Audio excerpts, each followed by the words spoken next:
Hey guys, what is up? This is Swift here for Chinese Tech. Today I'll be doing a full review of the Huawei Ascend P7. This is their latest flagship phone offering, and it's a phone. Because of its size, it's definitely smaller than the previous phablet that I reviewed, which is the Huawei Honor X1. So this is a phone by Huawei, and it's the Ascend P7. Now, before we go straight into the review, I would like to read out some of the specifications of the device. And as always, if you missed out anything or I missed out anything, do refer to the full specifications table, which will be in the full written review, and the link to that will be in the description, so do look out for that. So now this is the Huawei Ascend P7. Now in terms of dimensions, it is 139.8 by 68.8 by 6.5 mm. So it's a rather thin phone, and the thing is that it is of a pretty decent size as well. Now there is a single and dual SIM model. There are two different models. The thing you want to take note is that for the dual SIM model, the second slot that you usually use for micro SD card storage expansion, you can choose to use that either for storage or you can use it for the secondary SIM card slot. So that is one thing that is different. Now in terms of the bandwidth that they support, in terms of 3G network, it supports GSM 850, 900, 1800 as well as 1900 megahertz. Sorry, that's for 2G network. Now for 3G network, it supports WCDMA 850, 900, 1900 as well as 2100 megahertz. Now for your 4G or LTE networks, it supports FDD LTE, band 1, band 3, band 7, band 8 and band 20. So if you're unsure what all this means, do search up with your service provider and to see whether the different bands are supported in your country and by your own service provider as well. Now, as mentioned earlier, this is a 5-inch display screen, Full HD 1080p IPS LCD display. The CPU that powers the phone is the HiSilicon Kirin 910T. It's a in-house CPU by Huawei, and the GPU is the Mali 450 MP4. In terms of memory, it has 2 gigs of RAM as well as 16 gigs of ROM. And there is expansion for micro SD cards. Again, if you are using the dual SIM version, you will have to choose either storage or a secondary SIM. Now for camera, we have a 8 megapixel camera at the front. Now that's 8 megapixel, it's more than most phones out there. And the back is a 13 megapixel camera capable of 1080p videos and capturing that at 30 frames per second. In terms of OS, it's running its own version of Android 4.4.2. That's the latest Emotion UI, which is version 2.3. I will state a little bit more about the differences and some of the improvements at the end of the video. Now it supports GPS with AGPS and GLONASS. WLAN, it supports B, G and N. And for the battery life, it's a non-removable lithium-ion 2500 mAh battery. It supports Bluetooth 4.0, yes, micro USB with on-the-go support, as well as NFC. Now, the NFC functions only is present only in the single SIM version, so do take note about that. The dual SIM version has no NFC available. Now, let's just jump straight into the review. So, in terms of design and build quality, I must say straight out that I'm amazed by the design and the build quality. It's just amazing. The phone, when I first picked it up, it's fabulous. You know, it felt great at it, to the touch. It felt premium. The materials used is premium as well. You can see that it has this let's see if we can. It has this metallic band that goes around the edges. Then it has this glass back that is a fingerprint magnet, but it looks absolutely gorgeous. So that is something that I'm really amazed. I haven't seen many phones that do actually can compete with the Huawei Ascend P7 in terms of the looks. As you can see, there's a lot of fingerprints. It's a fingerprint magnet, but it looks and feels amazing. The build quality is absolutely off the roof as well. So that's one huge plus point for the Ascend P7, is that this thing is built to be a premium phone. Now, in terms of design choices, I really love how they decide to change the power button from the standard kind of flat long button into a circular one. Now there is a massive difference in terms of feedback, as well as the tactile feel of both the power button as well as the volume rocker, so you will not mistaken one for the other. So this is a very smart design choice by Huawei, and I really want to commend them for that. Now, other than that, there isn't much to say about. Everything's pretty much standard affair. But what I didn't like is that the lack of capacitive buttons. They use the phone uses on what do you call it? It uses this on-screen navigation options, which it's kind of okay, but I really would prefer them to have capacitive buttons, seeing how this space is only used for a logo. It definitely can be used for other things, and I would have forgiven them if they would shift the speakers at the back here to the front, you know. If only they would have done that, that would be so great. So that's about the design and build quality. I have nothing but praises for it, and the issues are quite minor, and it's present in almost every kind of phones out there anyways. So in terms of display, this 5-inch Full HD display is gorgeous. The colors produced are vibrant. It looks fantastic.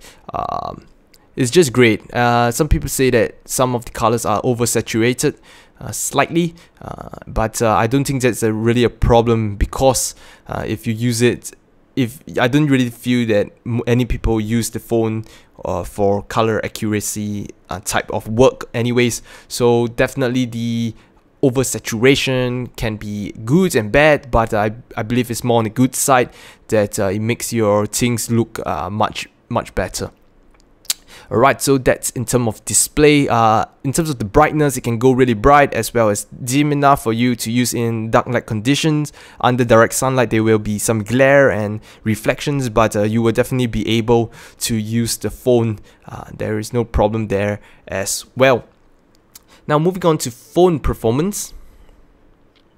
So we can, right, moving on to phone performance now, there are a few things that I want to point out. Again, the phone works as intended. All phone functionality works properly, except for the signal strength. Now, there's something that is going on with the phone. I'm not sure if it's the hardware or the software, but there were times when I was traveling and the signals totally got cut off. So the phone, but the thing is that the phone reconnected within about 10 to 20 seconds. But during that time, it is really weird that the phone can actually lose connection. And I did not have this happen to any of the other phones that I've used so far. It only happened with this. Now, it only happens while traveling. If you're in one spot, the phone works perfectly fine. So I'm not sure what's going on there. But do note that there are some signal drops here and there. And if anyone has any experience with this as well, maybe you can comment and let me know. But other than that, so far all my phone calls were crystal clear. Luckily enough, I did not have any drop calls. The signal strength, the signal connectivity seems to be strong enough and strong while you're staying at one spot, and it didn't make me suffer any drop calls. Messages can be sent and received as and when, yeah, more or less everything works perfectly fine. Now the GPS on the phone also works really well. I get my position locked really quickly, and it tracks my position very well as I took it out for a drive and so on. So GPS on this phone works perfectly well. Now in terms of the battery life, the phone does last pretty long. It isn't the crazy battery life like the Honor X1, but it is able to survive probably a whole day of medium to high end usage. Perhaps I can give you some context. I used the phone for roughly about 4 hours of a total of 4 hours of, say, WhatsApping, watching videos over Wi-Fi, browsing the net on 3G, and I still had about another 12 hours of standby time. Throughout this, I do open up, sometimes reply to messages, answer calls, etc. So it definitely can last you a day. But if you're going to use it like 24/7 kind of 3G mobile hotspot or something like that, it probably wouldn't last. But that's where you will have to have external power bank, since it doesn't have a removable battery for you to change it. But all in all, the battery life is pretty decent as well. Now, so the phone performance is pretty smooth, and compared to the Honor X1, the phablet, I guess it performs better even though it has the same CPU. The resolution on the Huawei is slightly lower, being a Full HD 1080p instead of the older day resolution of 1200p on the MediaPad X1. So that's one of the reasons why the phone does feel smoother and performs better as well. So in terms of the gaming performance, I would like to show you now that I'm gonna run real racing again. Again, the GPU and CPU isn't the best, such that you can play at really high frames per second, but it is decent enough to keep the frames consistent throughout the game, and that it wouldn't affect, say, you wouldn't have many lag spikes or frame drops. So it'll give you a rather smooth gaming experience, which you will see right now. So again, real racing. On sound a little bit.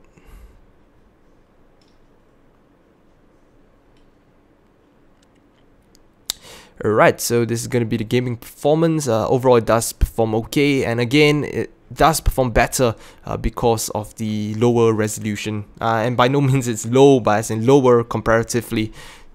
Right.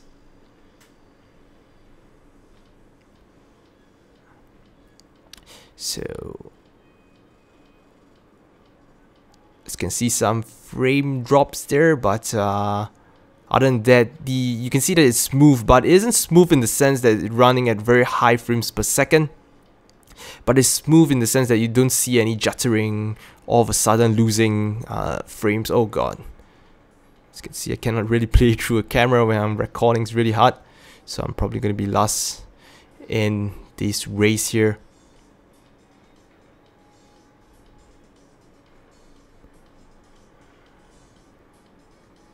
They seem to have updated tracks or something. I have never played this track before. Oh god.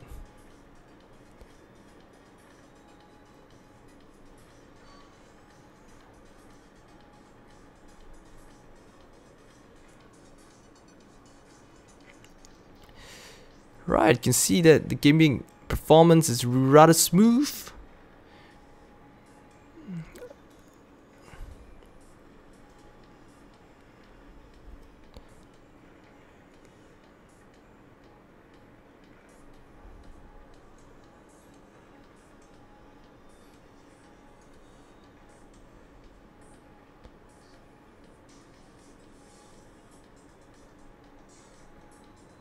This track's really long. Let's just finish it.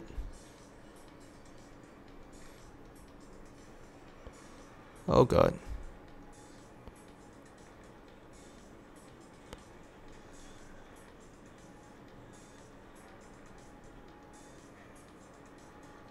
Oh, come on.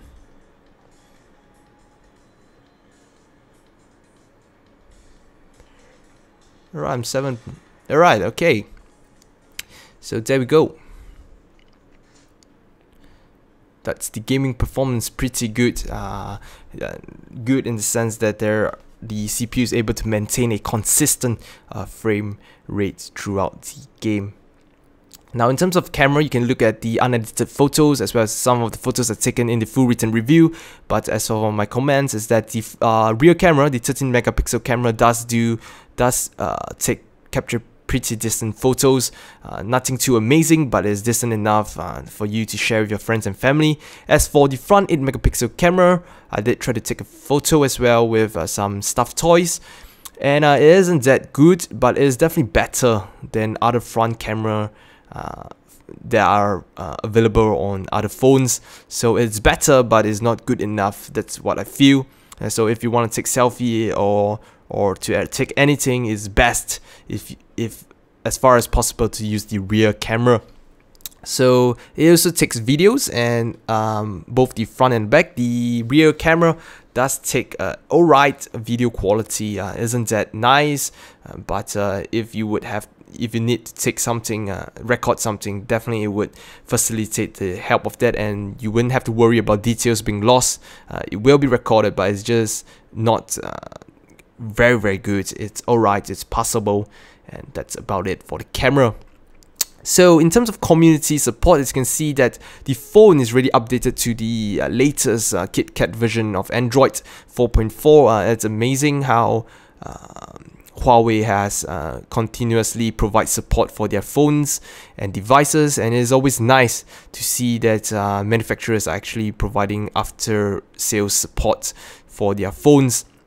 That is one of the things that people look out for, whether they'll receive updates for their devices. And for Huawei, so far they are doing their job.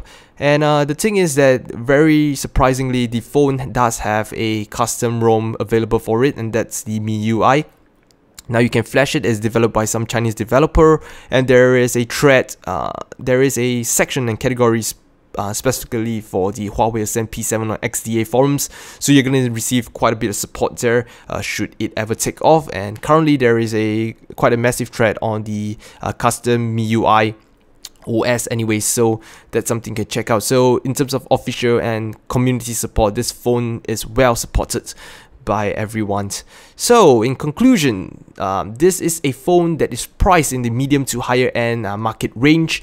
Now, I would say immediately that the design and build quality is something that is top of the spectrum. You know, it's one of the best build and design that I've ever seen. The materials used, the glass back, etc. Well, it's of course a fingerprint magnet. If you clean it, etc., it looks gorgeous. For those of you who are looking for a phone that looks premium and feels premium, now the Huawei Ascend P7 is definitely something that you can consider, especially when you consider the price as well. However, if you're looking for, in terms of raw specifications, there are phones out there that perform as well, if not better, and its price probably slightly lower, or probably on par as well if you're considering all the support and stuff like that. So that is something you want to consider. It is a decent phone. Overall, it's a decent phone. I can definitely recommend it to you. Besides the problem about the signal issues kind of thing, other than that, it's a decent phone overall. And hey, it's one of the few Chinese phones out there that supports 4G as well as LTE.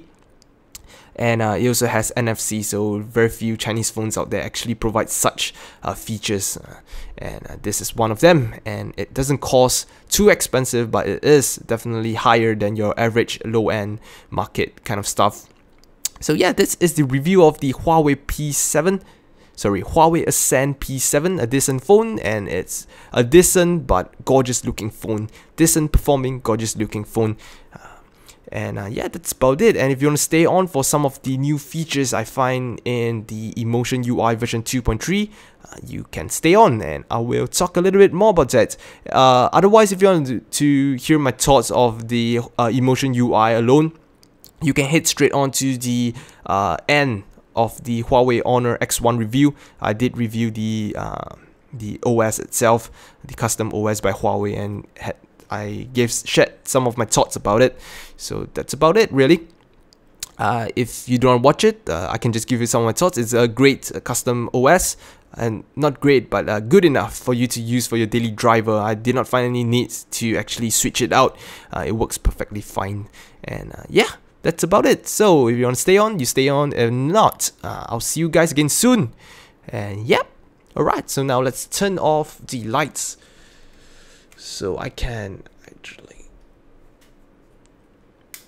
Alright, so the first thing that changed, one of the changes that is really nice is the lock screen. You can see here is changed a lot, and the cool thing about this is that they have this subscription system, wallpaper subscription system that you can see here. You can subscribe to different kind of categories, and it will constantly update your lock screen wallpaper every time you turn on and off the screen. So that is very nice. Now there are also much more functions, many more functions in the lock screen. For example, you can swipe up to access different apps immediately, which is not possible in the previous version. Also, you can access your camera by tapping on this camera icon and swiping it up, holding it down rather, and swiping it up. And if you have any messages or phone calls or missed calls, etc., you can actually tap the icon and swipe, and it will unlock into the whichever app that has notifications for you. So that's a very nice improvement from Huawei themselves. Now the next thing here is the suspend button, which doesn't really work properly. I'm not sure why. Sometimes it just disappears, sometimes it appears, sometimes this is disabled by itself. But anyway, this suspend button, as you can see here, allows you to access to different navigation options as well. You can lock the screen, clear your memory, and the coolest thing is opening all these mini apps for you, that floating apps, like for example calculator, so you wouldn't have to actually exit whatever application that you are under. For example, you're tweeting something, then you want to calculate how much you spent today, so you can actually open up the calculator, type in whatever.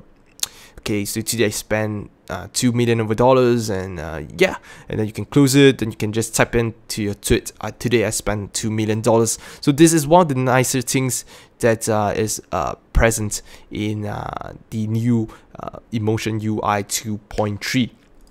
Now lastly, I would like to talk about is the general UI responsiveness. It's overall, it does feel better, and the themes, etc., as you can see, the icons have all been changed, and it does look as neater and nicer in my opinion as compared to the previous one. So that's about it that is changed from this. Of course, it's Android 4.4, so you will have whatever enhancements Android 4.4 provides. So that's about it. If you find this review informative or you have any questions, do ask. Otherwise, do give this video a thumbs up if you like it, and subscribe to us for more of such videos. Do read the full written review as well in case I missed out anything. And otherwise, I'll see you guys again soon.